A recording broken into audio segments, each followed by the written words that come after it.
Hi, welcome to Perfectly Imperfect Me 365. I am your host, Rachel, and today I am so excited because I have my second guest for my podcast ever, and she is an amazing woman, and I can't wait for you to hear her story and for you to hear just about what she's doing. So let me introduce to you Ryn Sloan. And Ryn is a certified integrative healing and cancer resilience guide and a breast cancer survivor who understands firsthand the invisible battle that begins after treatment ends. She specializes in guiding cancer survivors through the emotional, mental, and spiritual aftermath of their diagnosis, helping them reclaim their power, identity, and achieve profound wholeness. Welcome, Ryn. Thank you so much for joining me today. I am so happy to have you here. Thank you so much. Yeah. So let's just dive right in. Yeah. I mean, people think like, what's a cancer resilience guide, right? Like, I who's know that's a that, mouthful, right? right? Nobody thinks about the aftermath of when somebody's quote unquote in remission and healed from cancer. And I think your role is so important. So Thank I'm you. just going to hand this over to you and tell you, like, share your story and how you ended up there. How I ended up here. I went through cancer. Yeah. Yeah, I was diagnosed with breast cancer when I was 38, and I was in the best shape of my life. No family history. I think that's so important because most of the time there is no family history involved. Um, and ironically, I was eating a plant-based diet. So I did a lot of things Wow. right. I never did drugs. I wasn't a smoker. I didn't even drink. And you know what? At the end of the day, honestly, it doesn't matter. There's so many, It doesn't you discriminate. never, I really feel it's important because there's a piece of closure we never get as cancer survivors or when we're diagnosed, like what caused it. Right. You'll never know. You will never know. So I always want to kind of offer that to somebody who might be going through this because Yeah. I was searching for everything that I possibly could to find out what happened, why. I never got an answer. So it's like whatever you need to tell yourself to give yourself closure is okay. Right. Um, I think real fast, I think with that, when people look for that why, it's almost like then it could give them resolution is to not do that again, right? Or to change yeah. that so that it will not happen, it will not come back, or they can prevent it from further problems. So Mhm. it makes sense that that like question of why would come to your mind. It does. And it's another big question that comes is what did I do to Yeah. deserve it? I don't think I've met somebody who hasn't experienced that. You kind of fall into this quick little, oh my God, what did I do to deserve this? Why me? And those are all really normal questions. I fell into that too. It's just really not helpful. Yeah. Um, and again, you'll never know why it happened. And I think it's more about moving onwards is what can I do to better support myself? And a lot of the times there's so many things that combine. Like we have a very toxic environment. We live Mm. with a lot of stress as well. We don't have very good food sources anymore. There's so many things. So like I said, it's never going to be presented to you as like this is exactly why.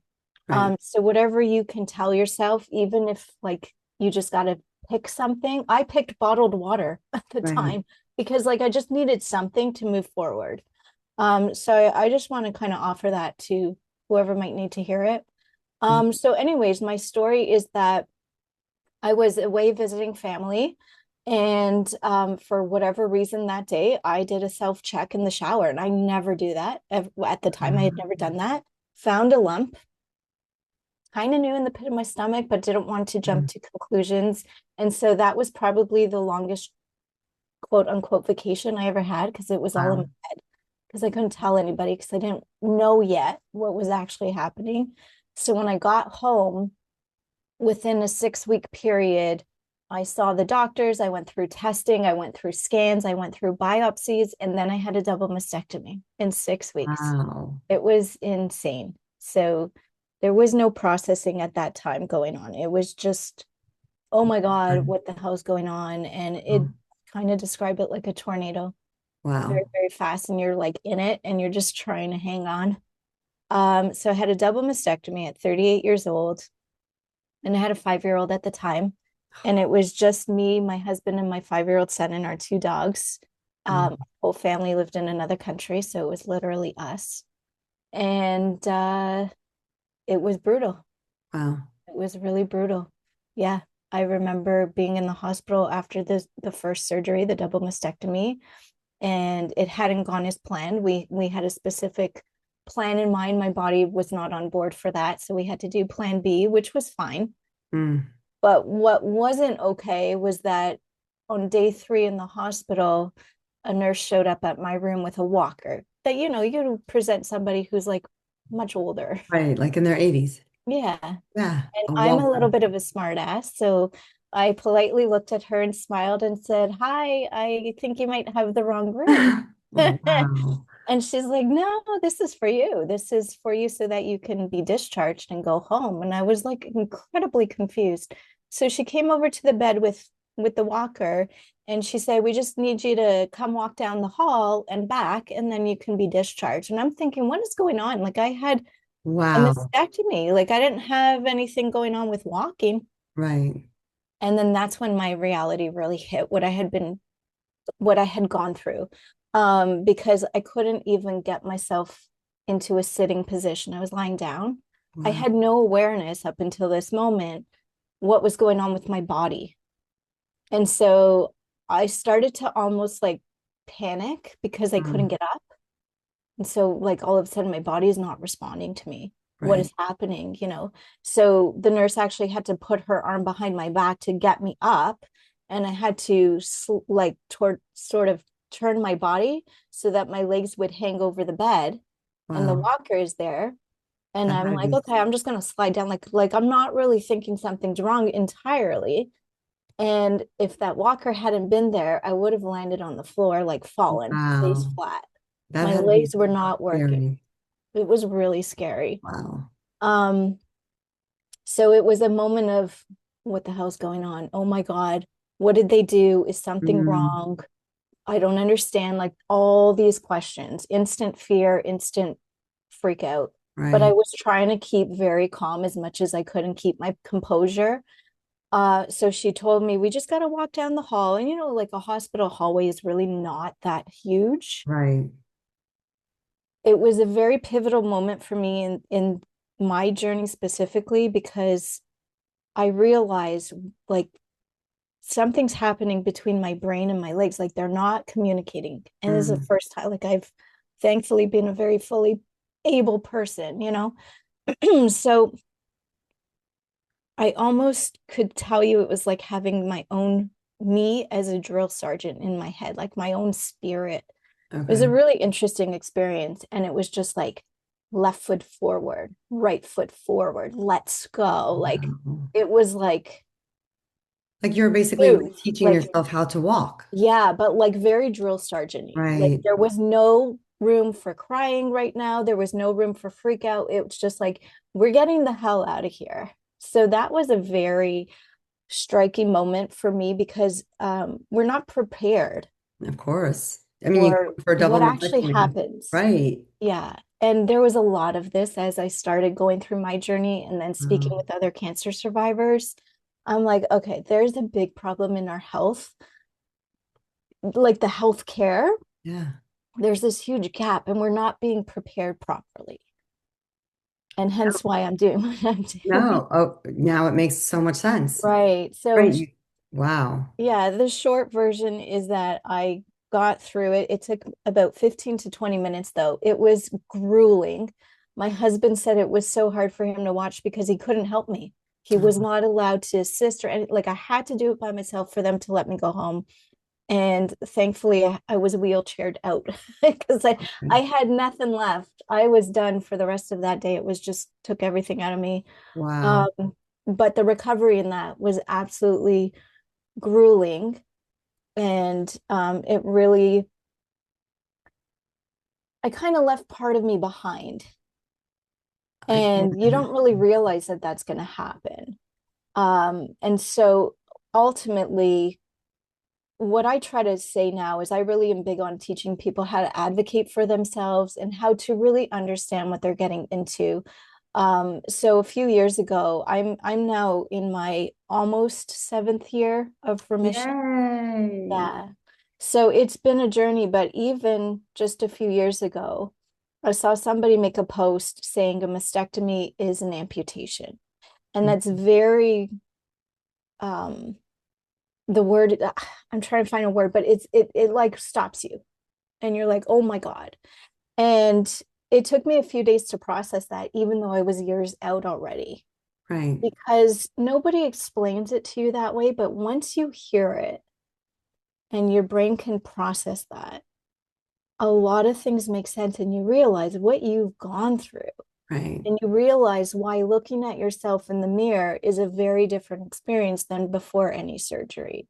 right, And it explains a lot of, why your identity completely changes, why a lot of us feel really lost, right. why there's a disconnect between our bodies and ourselves. There's so many layers of this. So what I found, and after speaking with so many people, is that after we complete treatment, or even if you're stage 4, there is no, typically, I'm generalizing, but for the most part, we're Right, given a treatment plan. We're told this is your medical team, these are your appointments, these are your surgeries, this is the medication we're giving you, blah, blah, blah. Like, right, everything. But where's the healing plan? Where right. are you mentally and emotionally and spiritually being supported through this so that the whole person is being supported? It doesn't happen. There's a Such a gap. valid point. And that's what I'm here to change. Wow. Yeah. So it sounds like through what you were going through, what you were given, a horrible diagnosis, like life before that day, right? Even like it sounds like you had a lot of moments of like this day and then before this day, like you found the lump, then you were told you had cancer, then you had a mastectomy, you had to learn to like teach yourself to one foot in front of another. Yeah. There were so many different moments before and after, right? And you had no other support after, like you said, like here's your discharge plans, go home, you're cancer free, right? As if Yep. you should just be so happy and grateful, but you literally were just going through survival mode, it sounds like. Yeah. When you're going through that part of the tornado where you're going through your surgeries and you're, you know, can't look at yourself in the mirror and you're not understanding why you can't move your arms properly. Like there's so many things that go on. I'm speaking specifically breast cancer, but any cancer experience completely changes your identity. Right, You feel very lost. You don't feel like your loved ones necessarily understand what you're going through. Cancer is a very intimate experience. And everybody experiences it differently too, which is right, interesting. But the universal thing I've noticed is that when you get to your after treatment, quote unquote, survivorship right. appointment, or if it's a stage 4, it's similar in that they're like, okay, well, you got to just go back to life. Like Like you rang how? the bell or you finished treatment or like, yay, you're good now. And your medical team disappears if you're after treatment, you don't need anymore. That is terrifying because they've been your safety net. They've been Right. monitoring you. You've been going to see them all the time. So they give you a real sense of like you're being cared for. And then they complete their job and they step back.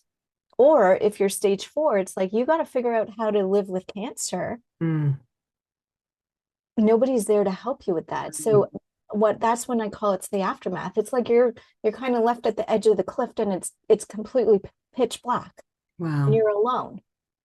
And that's when I say that's when I show up with the Right. lantern and I'm going to walk alongside you and get you through it because I know how to go. Yeah.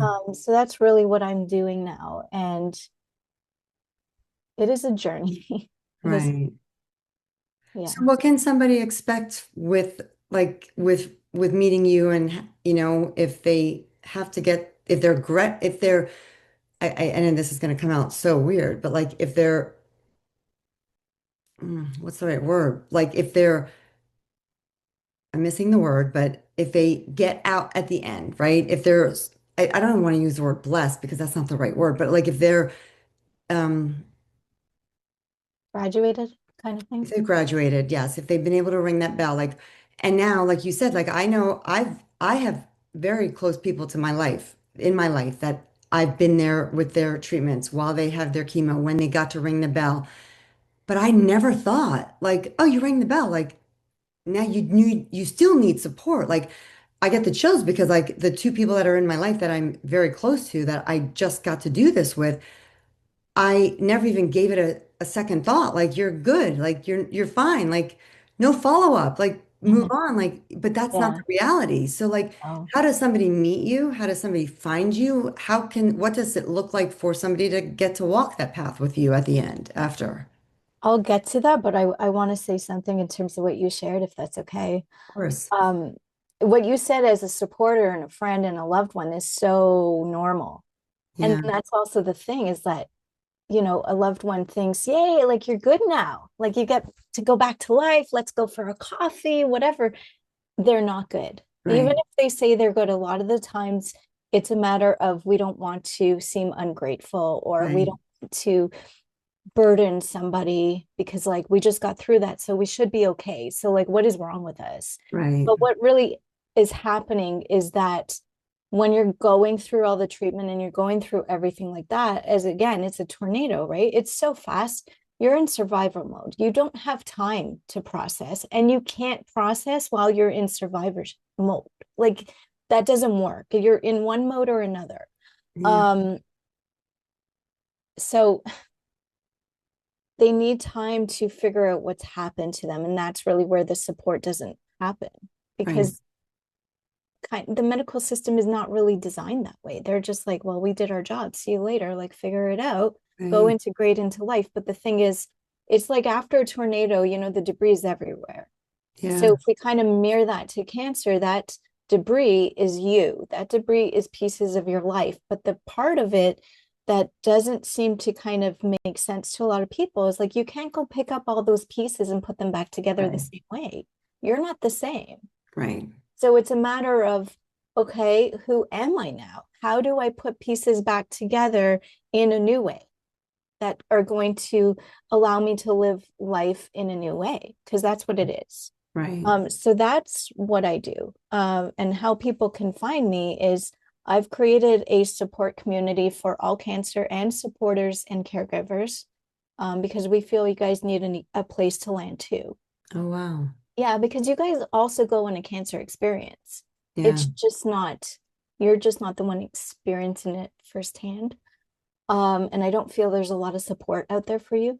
yeah. So we've created an all-inclusive community that supports anybody at different times of a cancer experience. So whether Okay. you're newly diagnosed or you're in treatment or you're at stage 4 and you're trying to figure out like, how does this work? We've got support for you. Okay. And then in terms of working with me, I really help people discover who they are now Mm, and how do you put your life back together and we get a lot of invisible scars on top of the physical ones. right. So I really help people learn how to heal those invisible scars and powerfully take back their identity and their power from cancer and learn that they can live life again in an exciting way still. Like cancer might be part of your story, but Right. it doesn't have to define you and it doesn't have to stop you from being happy again and living a fulfilling life. And one day you'll be able to look at the mirror and feel proud versus, oh my God, like I can't look at myself. And Right. we do a lot of it's it's really a whole person approach that I take where it's learning how to come back home to yourself. Mm, which doesn't get addressed at all. It doesn't at all. No. And me being a therapist, I know like I've never encountered that, right? About of a support system, right? People come, I've worked with people who've come, they've gone through cancer, they've gone, and it could be 5, 10 years later. Oh yeah. And they still, the trauma that comes back when they have to go for their mammogram again, Mhm. and even if they've graduated to now you come every, 2 years, right? Like it's that intense anxiety Yeah, that just comes right back as if they just got that same diagnosis, but there's been no support between those times. exactly. Right. So, So I've had people come to me 6 years out in survivorship. Literally, one of them told me, I'm in despair. You're my last hope. mm, I had another client who she started working with me, and in less than 2 months, after 11 years, she didn't have anxiety going to her appointments, and she's oh, stage 4. So she was going to her appointments weekly. wow. It's a matter of teaching people how to get your power back because Yeah, anxiety really it's normal going through this experience. It's totally normal, but it doesn't have to be that way. right, So I teach people literally ways to reclaim yourself, ways to reclaim your life. Like right now, if anxiety is prevalent, that's normal, but it doesn't have to be that way. You can take it, just means anxiety right now is driving the car and right, not you. So right, I teach you, okay, well, we're going to put anxiety in the passenger seat because anxiety and fear don't go away. right, They just don't. I still get it too, but right, I know how to stay in control and let them be there without completely taking me off the track. right. Right? That's what it is. Yeah. We're not taught how to do this. No. At all. I mean, and it's interesting because that's a little it's very parallel, I guess, aligned with as a DBT therapist, me teaching people not to let their emotions control them, right? That Right. they're in control, but add the facts that somebody just went through something that is life-threatening. Hmm. Not just like, oh, I don't want to walk down this like dark alley, and that's fear, right? Yeah, that's normal.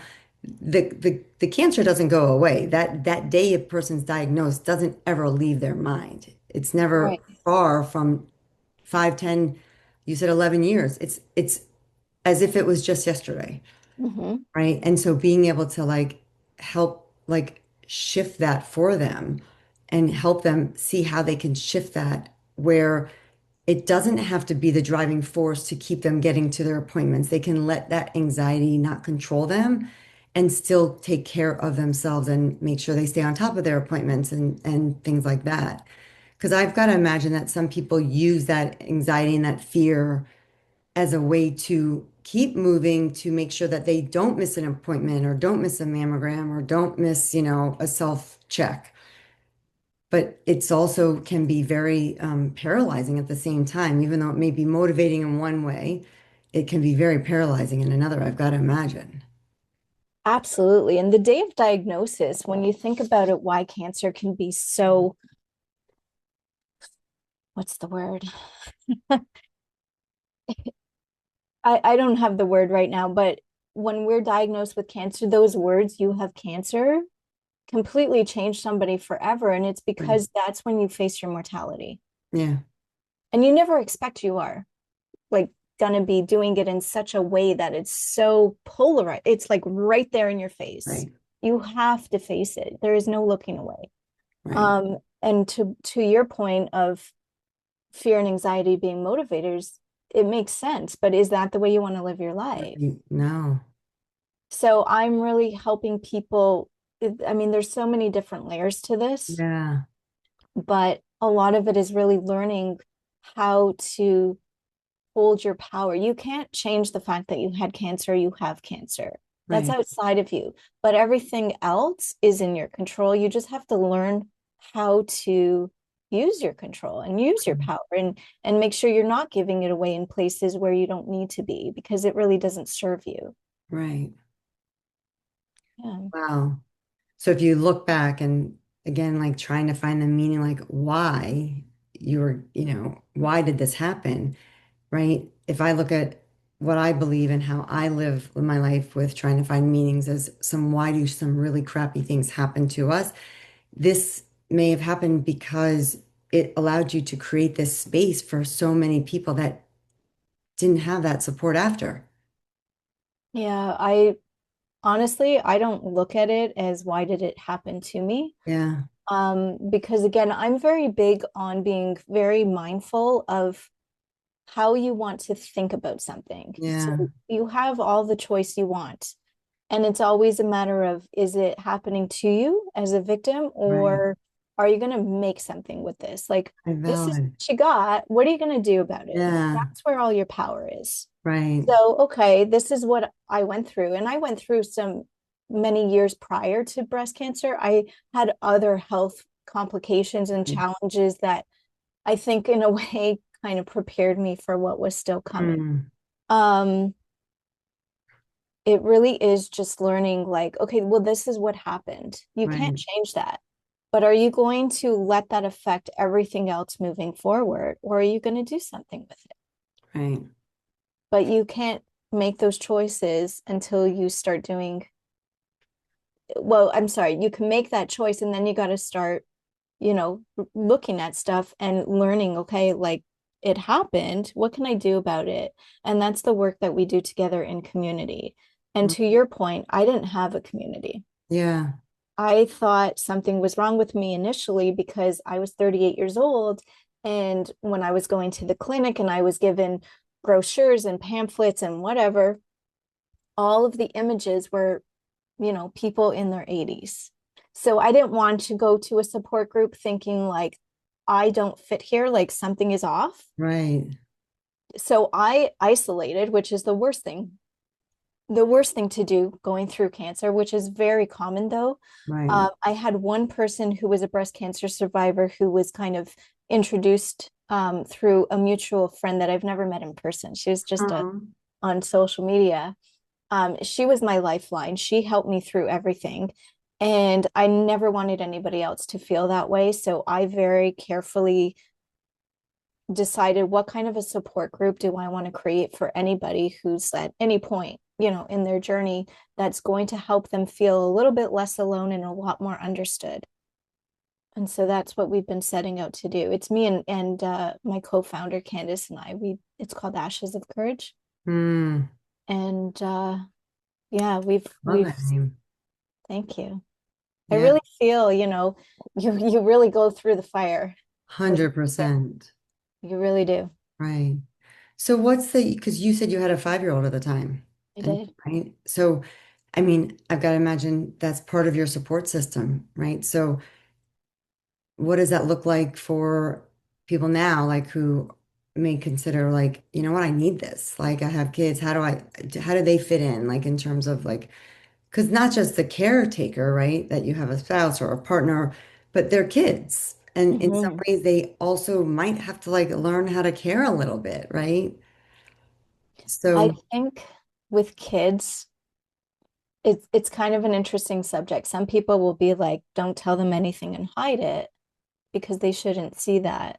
Where my approach, I'm a very transparent person, but I feel I present things appropriately, or I at least try my best to do that. So with him being 5, he was going to see that I was going to the hospital. He was going to see that I was going to be lying on the couch for months. Literally, I lived on my couch. I couldn't do things. My husband cut my food for me at times. Like, right. it was, Not picking him up, not yeah, like my right. husband had to do it all. So we sat him down and we had a very honest conversation that we felt he could understand as a 5-year-old, and we gave him the information that he needed and nothing more. Mm, And so there were times where he would come over to the couch and, ask me stuff like, oh, what is that? Or why do you have this? Or how are you feeling? And I took those as opportunities to be honest with him and say, right now, mommy's having a bit of a tough day, but I'm doing my best.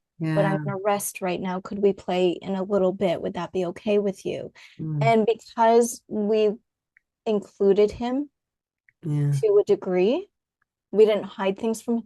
It allowed him to see me also as a human being, Right. because I don't want to raise my son thinking like, mommy never cries, mommy never has a bad day, mommy's a Right. superhero. Well, no, I'm not. I'm a human Yeah. being, and it's okay if I'm having a tough day. It's okay if I'm crying. I wanted him to understand that, there's going to be moments where I'm not going to be at my best. That's okay. But then there's gonna be other times where we're gonna like laugh and Right. giggle and have a Yeah. good moment together, and that's also really good. Like, that's life. Of course. I love that. So It I also don't know probably if, decreased any anxiety that he might have had inside without knowing, right? Like as a 5-year-old kid, I can only imagine like not knowing. And then the stories that come up and the things that happen in their own minds, right, can be yeah. worse than actually what is.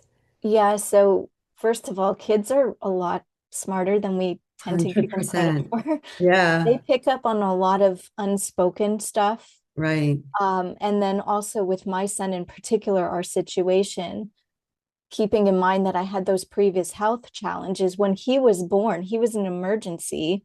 Mm, And then after his surgery, like my emergency birth with him, I had another 4 surgeries. So he, for his first many years of life, he saw me in and out of the hospital and recovering, and I wasn't able to play with him and bond with him the way that I really would have loved that. So we had that kind of rocky beginning that neither of us wanted.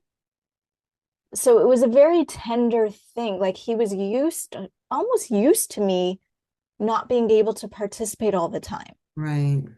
which sucked. It really did. Yeah, for Um, sure. but I feel that because we included him along the way, it actually helped our relationship. Mm, I love that.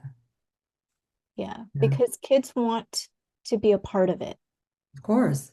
The more we kind of like exclude them and leave them out thinking we're protecting them, I feel we're actually hurting them more. Yeah, I agree with you. And I believe, and I try to say that I believe kids are much more resilient than we give them credit for, Oh God, they're incredible. right? Yeah. Yeah, I'm right there with you. I believe that too. I'm a firm believer that, I mean, to like a 5-year-old level, you're not going to educate him on, Right. at a 25-year-old level. You're going to educate him at the age that's appropriate for him. Absolutely. Like, I mean, I totally did shield him from specific things, Of of course. course, but in other things where I thought he could learn and he could understand, I was an open book for Yeah. him. Yeah. I love that. Yeah. So how can somebody find you? I know I'm going to put it in my description on my page and everything, and but how can someone find you?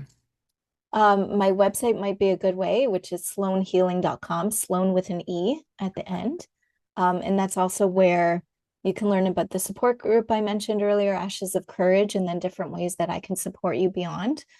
I'm also on Facebook under Ryn Sloan with an E, Okay. Instagram, and I am starting a YouTube channel. Oh, So yay. yeah, it's Ryn That's Sloan as awesome. well. Yeah. So there's lots of different ways. I love when people reach out to me. I love people. I Yeah. love people. So I always love new conversations, getting to know somebody. So however you'd like to reach out, please do.